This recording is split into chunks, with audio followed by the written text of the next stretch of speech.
फैसा बिनाय आरो फैसा राननाया दानि पलिटिकेल लिडारफोरनि अक्सिजेनसो बरगयारि दिस इज कल्ड मेनेजमेन्ट दीपक यस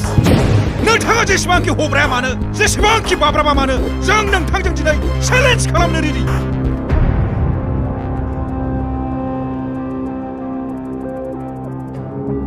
एसेबां जुदि फैसा दङब्ला मानो थिखा मावबाय दं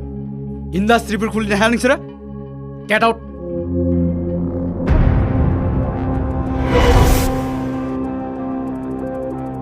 मुङा जेरै सैमा जेरावनो मेरावनो आथिं थिखांनानै हासुग्रा आखलाबो बिदिनो नामाब्रा नोंनियालाय आइ गथ' I love you Sona I love you too Sona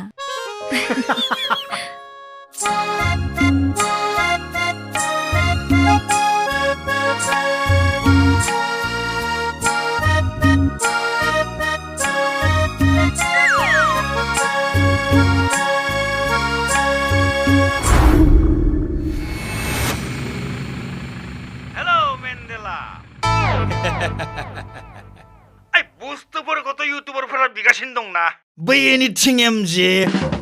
Pranjal Narzary प्रकाश नार्जारि मोना हाट बै बड'लेण्ड टाइगाराबो बिदि नामाब्रा बिसायख'थिनि समाव नोंसोरबादि लेखा गोरों लाइमोनफोरा रां लानानै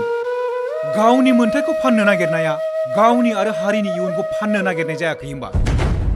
बे नोंसोर गामिनि दालांखौसो मावनानै होनो नागिरदों आङो आरो बे दानसेनि गेजेरावनो बे खामानिखौ मावनाय जागोन है जोंहा बिदि लामा दालांजों जेबो सोमोन्दो गैया सार गोदोनिफ्रायनो हौवा जेनलाबजों बारबोबाय जों दुखिया मानसि फुजानि मुङाव 1500 हरबानो जागोन सार मा साख्रि नांगौ आमायजों गोसोआव दंना आमाय बिसायख'थिनि समाव जेब्ला आं नोंनि न'आव थांनानै आथिङाव हमनानै भट बिहैदोंमोन अब्ला मा बुंदोंमोन गोसोआव दं आमाय बेसे गोबावजों गथ' गथायनि इयुनखौ लानानै बिसायख'थिनि समाव दाम दर खालामबाय थाबावनो सारा गैया मैया क'क्राझाराव थांनायानो फैयाखै बेलायथो खारखुमाबायानो आरो बेरेफुंजानि नोंथाङा जेसेबांनो गावखौ सासे मोजां पलिटिकेल लिडार होननानै प्रुभ होनो नाजागोन एसेबांनो रायजो राजाफ्रा नोंखौ सासे रोंगौथि गैयै आनफिटेड लिडार होननानैसो रेकगनाइज खालामगोन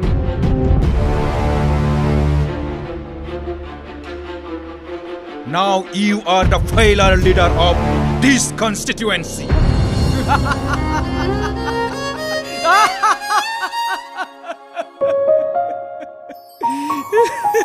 फैबासो जागोन नामा आंनि मिजिंआ